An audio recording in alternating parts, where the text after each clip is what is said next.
আইসটা একটু ক্লোজ কর।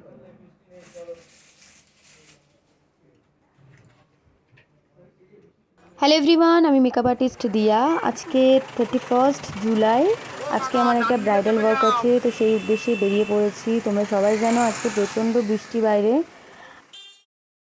আমরা বৃষ্টির মধ্যেও কিন্তু একদম অন টাইম পৌঁছেছি। আমার 3টেতে কল টাইম ছিল, আমি 3টেতেই পৌঁছে গেছি।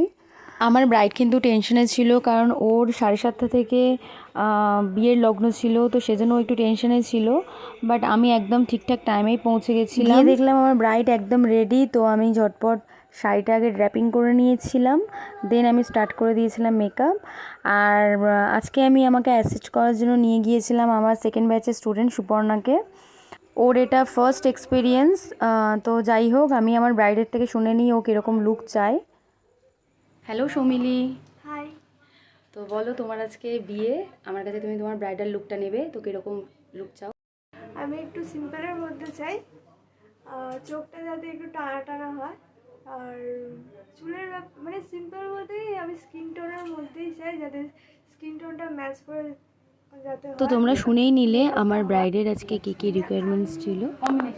এর আগে যেহেতু আমার ব্রাইডের সাথে আমার সেরকমভাবে কথাবার্তা হয়নি, তো ও কীরকম কী লুক চায় না চায়, ও কীরকম শাড়ি পরছে, আমি সেরকম কিছুই জানতাম না। মিলির শাশুড়ি মা আমাকে তার বিয়ের দিনের জন্য বুকিং করেন, তো সেজন্যই আমার সৌমিলির সাথে সেভাবে কথা হয়নি। তবে আমি ওই দিন যে ফার্স্ট ওকে দেখছি বা ওর সাথে আমার আলাপ হয়েছে, সেটা আমার একদমই মনে হয়নি, কারণ ও ভীষণ মিষ্টি একটা মেয়ে।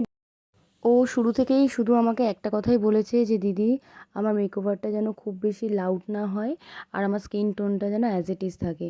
তো সেটাকে মাথায় রেখেই আমি মেকওভারটা দেওয়ার চেষ্টা করেছি। ওর রিভিউটা তো তোমরা শুনেইছো।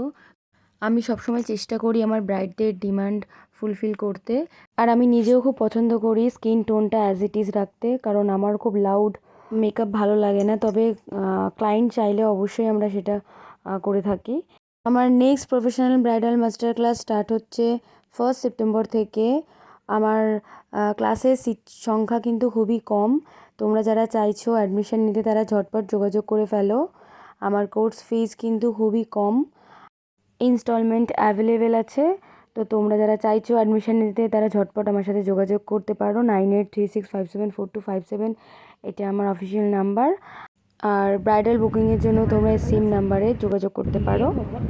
আর এইটা হলো সৌমিলির ঘরের একটা ছোট্ট দৃশ্য।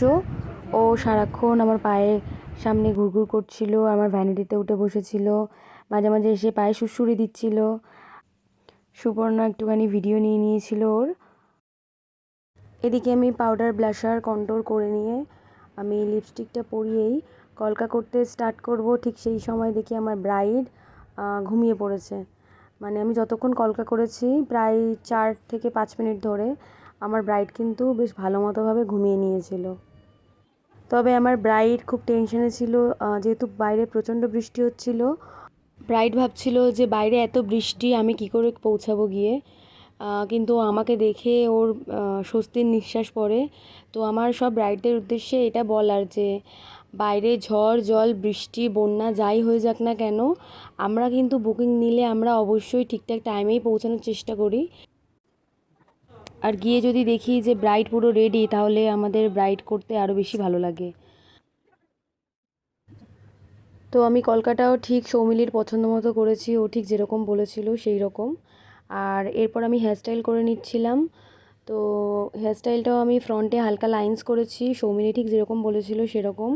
সৌমিলির ফ্রন্টের হেয়ারগুলো খুব ছোট ছিল, ও হেয়ার কাটিং করেছিল জাস্ট কয়েকদিন আগে, তো সেজন্যই। এরকম ছোট হেয়ার থাকলে ফ্রন্ট ভ্যারিয়েশন করতে খুব প্রবলেম হয়, সেটা সবাই জানো। ওটাকেই ম্যানেজ করে সুন্দর করে হেয়ারস্টাইলটা কমপ্লিট করেছি। সৌমিলি যখন আয়নায় নিজেকে দেখে আর বলে, দিদি আমি তো এতটাও সুন্দরী নই, তুমি তো আমাকে অনেকটাই সুন্দরী বানিয়ে ফেলেছো। তো এটা আমার কাছে অনেক বড় পাওয়া। ওর মাকে ডেকে বারবার বলছিল, মা তুমি তোমার মনাকে চিনতে পারছো তো। মানে এটাই আমার কাছে সত্যিই অনেক বড় পাওয়া। থ্যাংক ইউ সৌমিলি, আর ওর ফ্যামিলি ভীষণ ভালো। তো ওর লুকটা পুরো কমপ্লিট হয়ে যাওয়ার পর তোমার পছন্দ হয়েছে, ওর রিভিউটা নিই। ভীষণ পছন্দ হয়েছে। আমি যেরকম চেয়েছিলাম তার থেকে অনেক অনেক অনেক ভালো হয়েছে। আচ্ছা, আইসটা একটু ক্লোজ কর।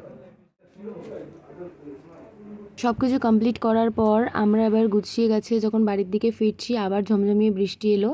তো আমরা বৃষ্টির মধ্যেই ছাতা নিয়ে দুজনে বেরিয়ে পড়েছি। এই ছিল আজকের ব্রাইডাল ব্লগ। তোমাদের কেমন লাগলো অবশ্যই জানিও। দেখা হবে আবার অন্য কোনো ভিডিওতে। Tata, by. টাটা করে দাও।